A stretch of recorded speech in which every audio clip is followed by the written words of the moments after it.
Hai, salam Bapak Mama Saudara semua yang dikasihi Tuhan. Selamat bertemu kembali oleh kasih dan penyertaan dari Tuhan. Saya senantiasa berharap Bapak Mama Saudara semua dalam keadaan sehat, walafiat dengan penuh rasa syukur kepada Tuhan. Pada hari ini kita akan membaca serta merenungkan akan firman Tuhan yang terambil dari kitab Efesus pasal 3 ayatnya yang ke-14 hingga ayatnya yang ke-21. Namun sebelum itu, saya mengundang kita semua satu hati di dalam doa. Kita berdoa. Bapa kami yang ada dalam surga, Bapa yang kami sembah lewat anak-Mu Yesus Kristus, segala puji dan syukur kami Tuhan, kami aturkan dalam hadirat Bapa, sebab Tuhan senantiasa baik dalam kehidupan kami. Kami bersyukur atas kasih dan penyertaan Tuhan. Kami boleh dibangunkan di pagi hari dengan tubuh sehat dan nyaman, melaksanakan berbagai aktivitas kami. Hingga saat ini Tuhan mau mengizinkan kami untuk membaca serta merenungkan akan firman Tuhan. Kami mohon daripada Tuhan memberikan kami hikmat, pintaran, kebijaksanaan. Biarlah apa yang kami baca, apa yang kami renungkan, semuanya itu boleh mendatangkan kekuatan bagi kehidupan kami untuk kami dapat melaksanakannya. Mengampuni salah dan dosa kami Tuhan. Di dalam anak-Mu Yesus Kristus kami telah datang dan berdoa. Amin. Bapak saudara semua yang dikasihi Tuhan, pembacaan kita terambil dari kitab Efesus pasal 3 ayat 14 hingga ayatnya yang ke-21 di bawah perikop doa Paulus. Itulah sebabnya aku sujud kepada Bapa, yang daripadanya semua turunan yang di dalam sorga dan di atas bumi menerima namanya. Aku berdoa supaya Ia menurut kekayaan kemuliaannya menguatkan dan meneguhkan kamu oleh rohnya di dalam batinmu, sehingga oleh imanmu Kristus diam di dalam hatimu dan kamu berakar serta berdasar di dalam kasih. Aku berdoa supaya kamu bersama-sama dengan segala orang kudus dapat memahami betapa lebarnya dan panjangnya dan tingginya dan dalamnya kasih Kristus, dan dapat mengenal kasih itu sekalipun ia melampaui segala pengetahuan. Aku berdoa supaya kamu dipenuhi di dalam seluruh kepenuhan Allah. Bagi Dialah yang dapat melakukan jauh lebih banyak daripada yang kita doakan atau pikirkan, seperti yang ternyata dari kuasa yang bekerja di dalam kita. Bagi Dialah kemuliaan di dalam jemaat dan di dalam Kristus Yesus turun-temurun sampai selama-lamanya. Amin. Demikian jauh akan firman Tuhan yang dikatakan berbahagia adalah setiap kita yang tidak hanya membaca, mendengar, tetapi benar-benar mau melakukannya dalam kehidupan kita hari lepas hari. Shalom Bapak Saudara semua yang dikasihi Tuhan. Selamat bertemu kembali oleh kasih dan penyertaan daripada Tuhan. Hari ini Kotong diajak membahas tentang doa Paulus di Efesus, atau lebih dikenal dengan jemaat Efesus. Bapak Saudara semua yang dikasihi Tuhan, doa ini merupakan doa yang kedua kalinya oleh Paulus bagi jemaat di Efesus. Karena doa yang pertama kita dapat melihatnya di pasal 1 ayat 15 hingga ayatnya yang ke-23. Di situ Paulus menyampaikan doa untuk pengertian tentang kemuliaan Kristus itu sendiri. Sedangkan di pasal yang ketiga ayat 14 hingga ayat yang ke-21 yang pada hari ini kita akan bahas tentang doa Paulus dalam tiga pokok doa Paulus. Yang pertama yakni di ayatnya yang ke-16, aku berdoa supaya Ia menurut kekayaan dan kemuliaannya menguatkan dan meneguhkan kamu. Dan yang kedua, aku berdoa supaya kamu bersama-sama dengan segala orang kudus dapat memahami tentang kasih dan kemuliaan Allah. Yang ketiga, supaya kita dipenuhi dengan kepenuhan Allah. Bapak Mama, Saudara yang dikasihi Tuhan, Paulus menyampaikan dua isi doanya. Yang pertama kotong ngomong tentang pengertian, sedangkan yang ketiga ada 3 pokok doanya. Apa yang kotong mau lihat dari 3 pokok doa yang Paulus sampaikan pada kita di pagi hari ini? Pertama, Paulus dalam keberadaannya di dalam penjara pada masa itu menunjukkan bahwa dia tidak melepaskan Allah. Dia tidak membenci Allah dalam segala sesuatu yang telah dibuat oleh jemaat di Efesus pada masa itu kepada dia. Dia berdoa dengan sungguh-sungguh bagi jemaat di Efesus untuk mereka mengerti, memahami bagaimana kemuliaan, bagaimana kekayaan Allah, untuk mereka tetap diteguhkan di dalam iman kepada Allah. Jadi biarlah roh-roh Allah itu senantiasa menyala-nyala di dalam diri mereka. Kenapa Paulus berkata tentang roh?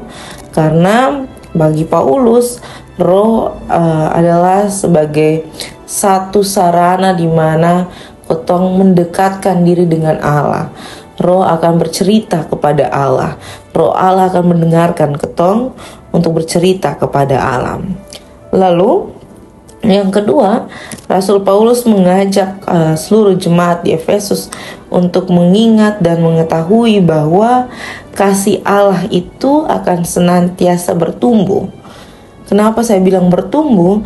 Karena di sini Paulus mau menggambarkan betapa lebarnya dan panjangnya dan tingginya dan dalamnya kasih Kristus.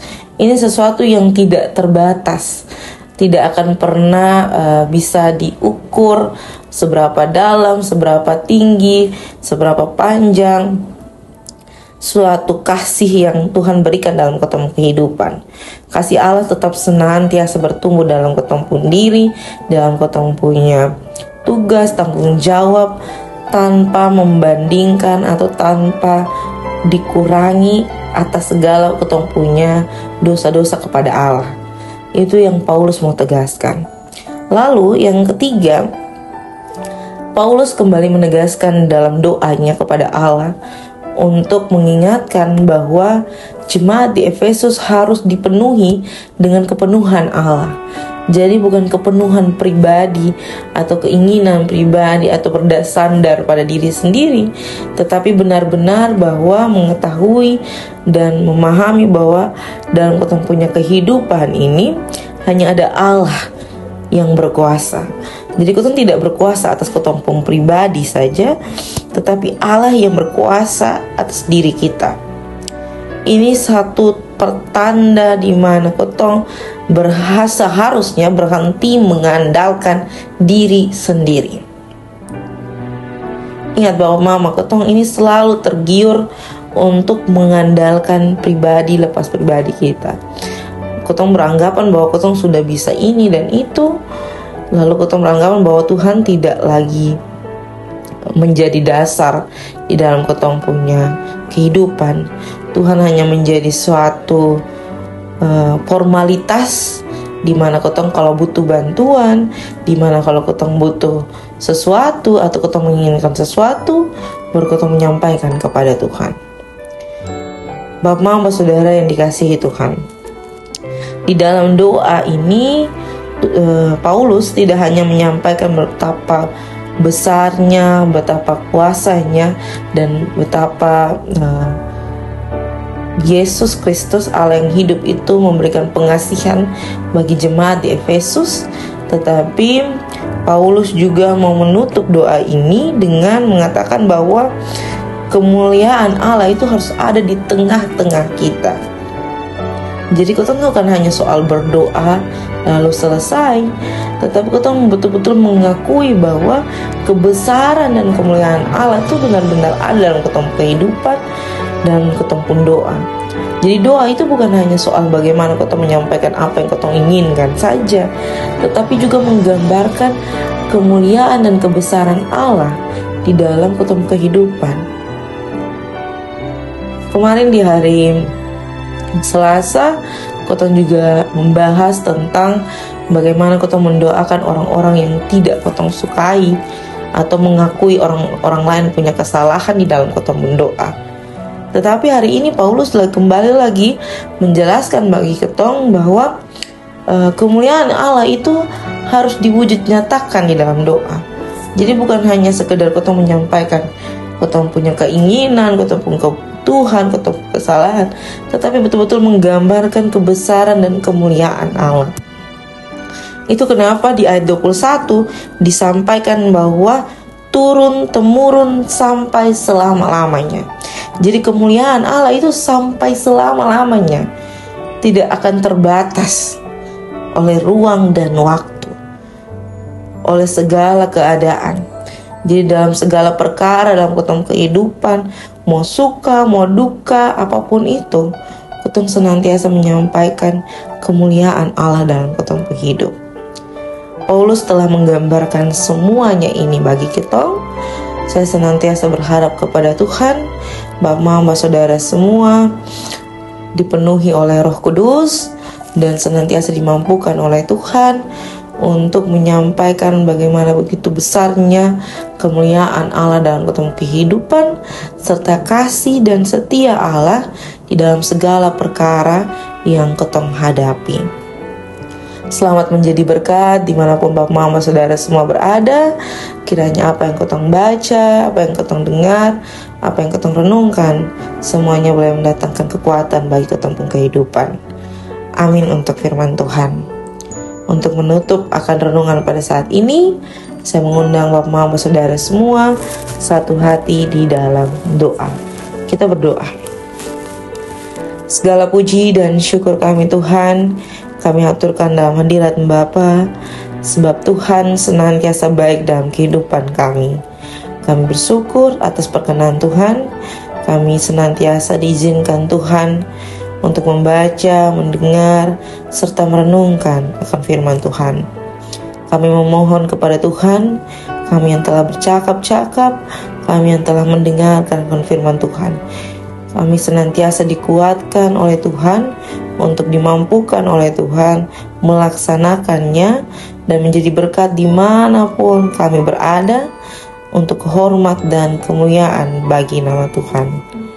Bapa dalam surga, pada saat ini kami mendoakan pribadi lepas pribadi kami, rumah tangga, suami, istri, anak-anak kami, pekerjaan, pelayanan, usaha kami, pendidikan anak-anak kami yang sementara mengikuti ujian skripsi, ujian proposal, apapun yang menjadi pergumulan pribadi lepas pribadi mereka, apapun yang menjadi pergumulan orang tua kami memohon di dalam Tuhan. Tuhan memberkati, Tuhan mencukupkan sesuai dengan kehendak daripada Tuhan. Kami mendoakan setiap kami yang dalam masa duka cita, sukacita, dalam masa pemulihan, dalam masa sakit kami dalam rumah sakit, entah di rumah, apapun itu Tuhan, kami bergumul di dalam Tuhan. Kami memohon kepada Tuhan, Tuhan memberikan kami kekuatan, pengharapan, penghiburan, biarlah dalam segala sesuatu yang Tuhan percayakan dalam kehidupan kami tetap memandang kepada Tuhan, bahwa Tuhan senantiasa baik. Selepas ini kami akan melanjutkan tugas tanggung jawab kami Tuhan. Kami mohon Tuhan memberkati, biarlah apa yang kami kerjakan, semuanya itu boleh mendatangkan berkat bagi kehidupan kami. Mengampuni salah dan dosa kami Tuhan. Dalam nama Yesus Kristus kami telah datang dan berdoa. Amin. Shalom Bapak, Mama, Saudara semua. Sampai jumpa kembali.